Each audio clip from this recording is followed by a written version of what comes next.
2 ay əvvəl olsaydı, mən deyərdim ki, bu il magistraturaya hazırlaşma, ağlın olsun. Ağlın olsun, bu il magistraturaya hazırlaşma. Oxu qutar universiteti sonra. Universiteti oxuyub qutarandan sonra magistraturaya hazırlaşmaq lazımdır. Mən neynədim? Qutarmamış, getdim qeydiyyatda ki, mən bu il magistraturaya girəcəm. İndi zülüm çəkirəm. Çünki çox çətindir.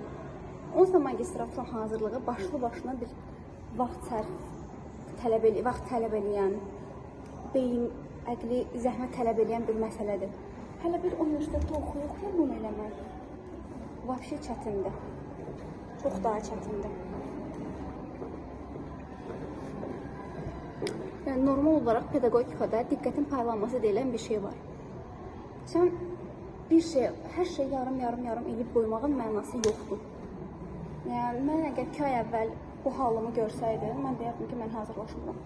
4 gün səhər dururam dərsə getməyə həftədə. 4 gündən 2 gün deyirəm ki, fisioya mən daha getməyəcəm dərsə. Yəni, tamamilə bu vəziyyətdəmdir. Negativ basmaq istəmirəm, amma reallıq budur. Çox negativ oldu. Reallıq budur.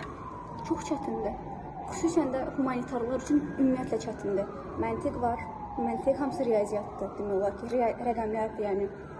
Məntiq var. İnformatikanın nəzəri hissəsi də var. Hesablama hissəsi də var və mən heç birini bilmirəm. Yəni, mən tən ortadayım. Nə tam humanitar insan deyiləm, nə də tam texniki insan deyiləm. Texniki ümumiyyətlə deyiləm, heç yarım da deyiləm. Yarı humanitaram. Yəni, mən çox güclü əzbər qabiliyyətim yoxdur. Mən əzbərləyə bilmirəm. Tarixdir, ədəbiyyatdır, yaradıcılıqlardır. Əzbərləyə bilmirəm, çox çətindir. Yəni, oturub, yoxdur da ya, bu şey mənə yüklənməyib.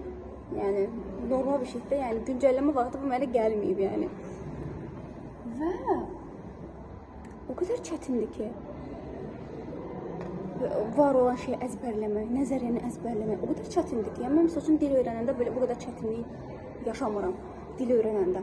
İngilis dilini, fransız dilini, heç bir, yəni mən dil öyrənəndə bu qədər mən çətinlik çəkmirəm, nəinki informatikada olan bir şeyi Azərbaycan dilində əzbərləməyə. Çox çətindir.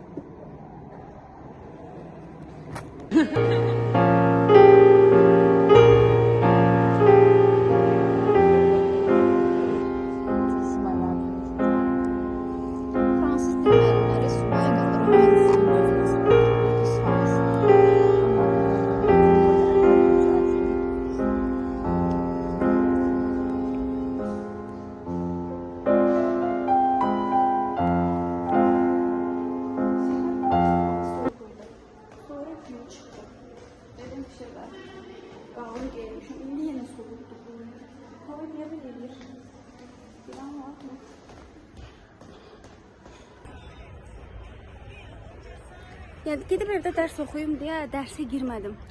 Çox tamamilə boş bir səbəbdən dərsə girmədim. Evdə yenə çox gecə qalıram. Yəni, mən sırf dərsə, gedib evdə dərs oxuyum deyə dərsə girmədim. A few moments later.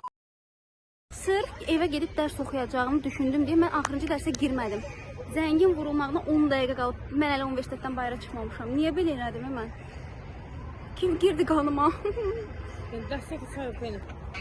Məsələn, çoxdan var, yaxşı mən tərəfim. Qallar, bol. Məktəbmiş alam yeri edir. Vurdum kavalı yukarılar, sardı dağlar. Ama saçma, bu kadar soğuk değil, saçmalama.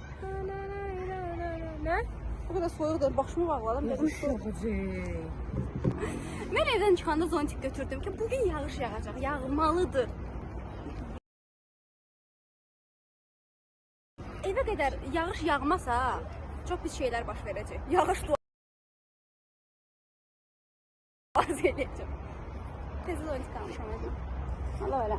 Bu da böyle bir bilgi. Evet.